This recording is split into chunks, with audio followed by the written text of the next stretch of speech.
Ya, bismillahirrahmanirrahim. Assalamualaikum warahmatullahi wabarakatuh. Baiklah, selamat pagi semuanya. Di sini kita akan melanjutkan materi selanjutnya, yaitu mengenai menganalisis optik fisis dan geometri. Nah, di mana tujuan pembelajaran kita pada hari ini yaitu eh, peserta didik dapat menjelaskan konsep optik fisis dan geometri. Kemudian peserta didik dapat menjelaskan interferensi, polarisasi, difraksi, dan dispersi. Kemudian jenis-jenis pemantulan cahaya. Kemudian membedakan pemantulan cahaya cermin datar, cermin cekung, dan cermin cembung, serta pengaplikasiannya dalam kehidupan sehari-hari. Oke, kita masuk ke materi. Oke, kita masuk ke materi yang pertama. Di sini ada pengertian optik. Nah, di mana optik fisis atau bisa dikatakan sebagai optik gelombang itu merupakan suatu cabang optik yang mempelajari interferensi, difraksi, polarisasi, dan fenomena lainnya. Nah, jadi kita di sini akan membahas satu persatu apa itu interferensi, difraksi, dan polarisasi. Nah, di mana dalam penggunaan ini juga cenderung tidak termasuk kebisingan atau kuantum dalam komunikasi optik yang dipelajari dalam sub cabang teori koherensi ini. Oke, kita akan masuk satu persatu. Yang pertama yaitu interferensi. Nah, apa itu interferensi? Di sini interferensi itu penjumlahan superposisi dari dua gelombang cahaya atau lebih yang menimbulkan pola gelombang yang baru. Nah, jadi di sini bisa diperhatikan gambar. Nah, di sini ada sebuah gelombang yang terjadi di mana gelombang ini dia akan sama seirama dengan gelombang selanjutnya seperti itu. Di sini tadi kan sudah dijelaskan terjadi dua gelombang cahaya yang bersamaan, di mana di sini berkolerasi, jadi bersamaan dengan gelombang yang satunya seperti itu. Nah, di mana karena cahaya tersebut berasal dari sumber yang sama, maka gelombang yang terjadi pada interferensi ini mempunyai frekuensi yang serupa. Jadi pada interferensi ini dua gelombangnya saling bersamaan ketika satu bergerak, yang gelombang kedua di sini bisa diperhatikan juga bergerak mengikuti arah gelombang yang pertama seperti itu. Jadi mereka mempunyai satu frekuensi yang sama seperti itu. Oke, yang kedua yaitu difraksi. Nah, difraksi ini merupakan suatu fenomena gelombang yang terjadi sebagai respon atau gelombang terhadap halangan yang berada pada arah rambatnya.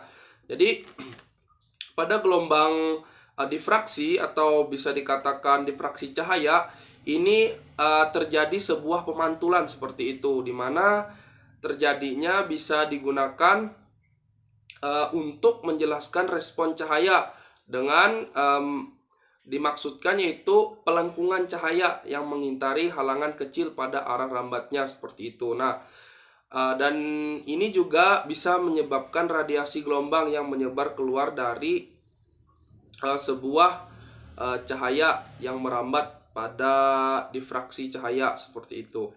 Nah, di sini ada salah satu contoh gambar di mana terjadinya difraksi cahaya. Nah, difraksi cahaya ini terjadi karena ada halangan. Tadi kan ada halangan yang menyebabkan arah rambat cahaya ini dipantulkan seperti itu. Makanya terjadi difraksi cahaya seperti itu. Oke. Selanjutnya yaitu dispersi. Nah, apa itu dispersi?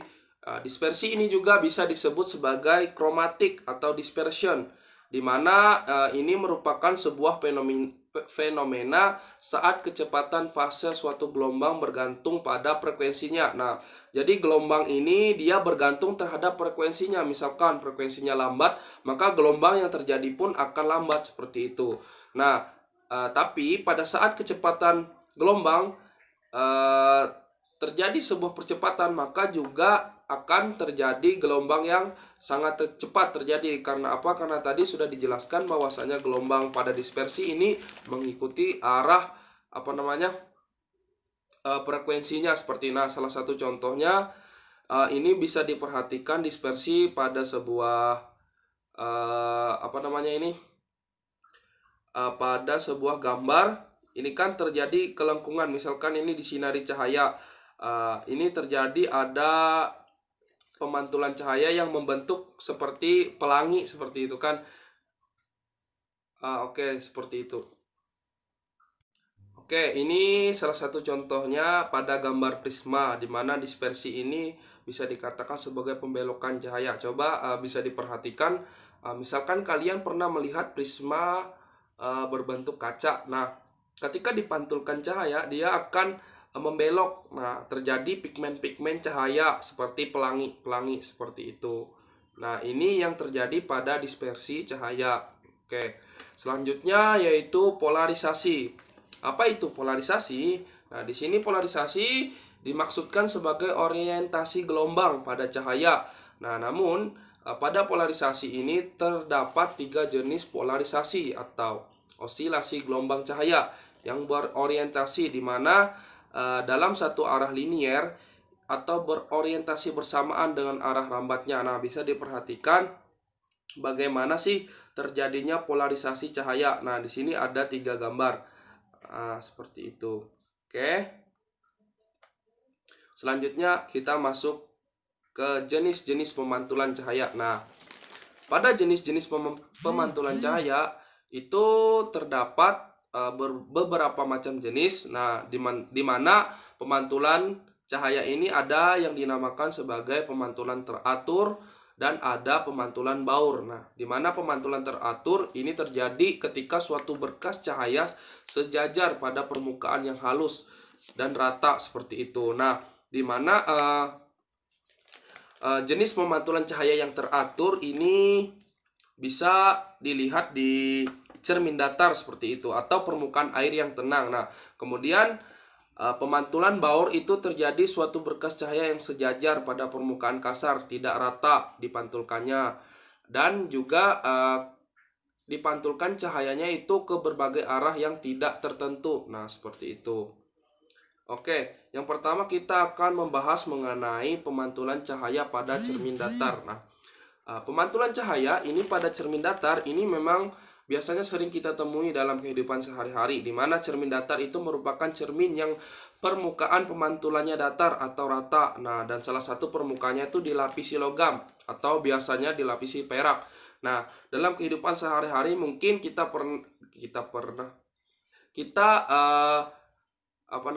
sering menemui seperti itu kan. Kita sering menemui cermin datar. Di antaranya untuk cermin kita berhias atau berdandan seperti itu. Nah, jadi pada cermin datar ini memiliki sifat-sifat sebagai berikut.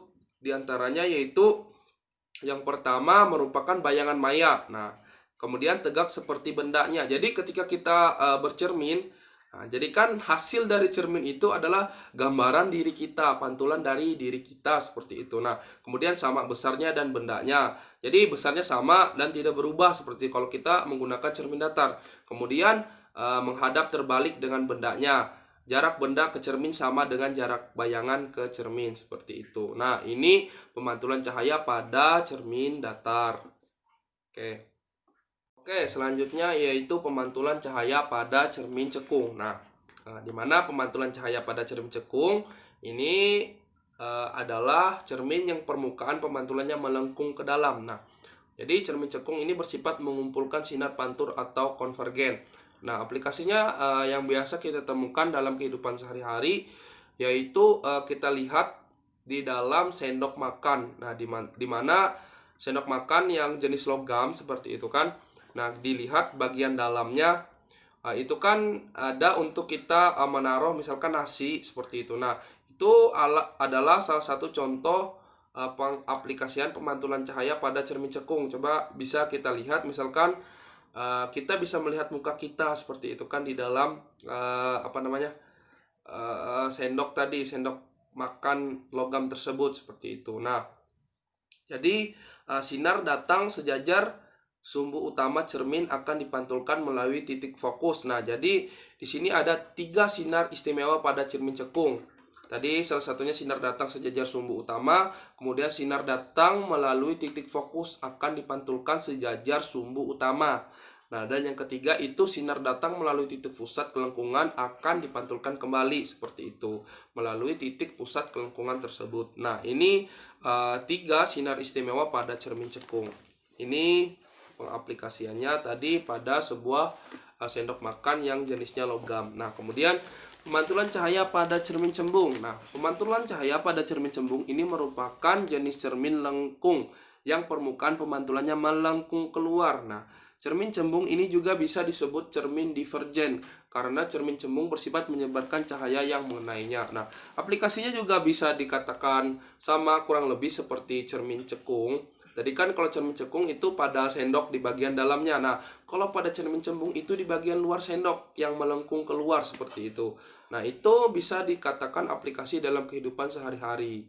Nah, dimana pada cermin cembung ini juga terdapat 3 sinar seperti itu kan, 3 sinar istimewa yang terdapat di dalamnya. Di antaranya yaitu sinar datang sejajar sumbu utama dipantulkan seolah-olah berasal dari titik fokus cermin. Kemudian sinar datang menuju titik fokus dipantulkan sejajar sumbu utama. Dan yang ketiga itu sinar datang menuju titik pusat kelengkungan cermin yang dipantulkan kembali seperti itu ke arah bayangan, di mana itu dipantulkan kembali seakan-akan datang dari titik pusat kelengkungan tersebut seperti itu. Nah, beberapa penerapan optik, fisis dan geometri dalam kehidupan sehari-hari, salah satu contohnya yaitu kamera. Kalau kamera ini sering kita temui dalam kehidupan sehari-hari, apalagi pada zaman sekarang seperti itu kan. Rata-rata orang mempunyai HP. Nah, di HP tersebut ada kamera. Nah, di mana penggunaan dari optik ini bisa digunakan untuk merekam kejadian atau untuk menjumpai atau mengenang momen-momen yang terjadi setiap harinya, yang dilakukan setiap harinya seperti itu. Nah, atau juga bisa dilakukan proses pencetakan di mana untuk melihat hasil, misalkan memoto diri kita seperti itu kan, melihat hasil dari potretan diri kita seperti itu. Kemudian ada loop atau kaca pembesar. Nah, loop atau kaca pembesar ini bisa digunakan sebagai untuk melihat benda-benda kecil yang ibaratnya itu tidak bisa dilihat secara langsung oleh mata telanjang seperti itu atau mata kita secara langsung. Jadi butuh bantuan yang namanya loop atau kaca pembesar untuk memperjelas benda-benda yang sangat kecil. Salah satu contohnya misalkan seperti pasir seperti itu kan. Kalau melihat pasir itu kan kecil sekali, tapi kalau dilihat melalui kaca pembesar itu kelihatan besar pasirnya seperti itu. Nah, kemudian ada yang namanya mikroskop. Nah, mikroskop ini untuk mengamati benda-benda hewan yang tidak bisa dilihat oleh mata, yaitu salah satu contohnya yaitu seperti bakteri, virus. Nah, itu kan tidak bisa dilihat secara langsung oleh mata. Itu bisa menggunakan yang namanya mikroskop untuk melihat benda-benda atau makhluk hidup yang sangat kecil yang tidak bisa dilihat oleh mata telanjang seperti itu. Nah, ini adalah salah satu penerapan optik, fisis, dan geometri dalam kehidupan sehari-hari. Mudah-mudahan bermanfaat. Terima kasih atas perhatiannya. Saya ucapkan selamat pagi. Wassalamualaikum warahmatullahi wabarakatuh.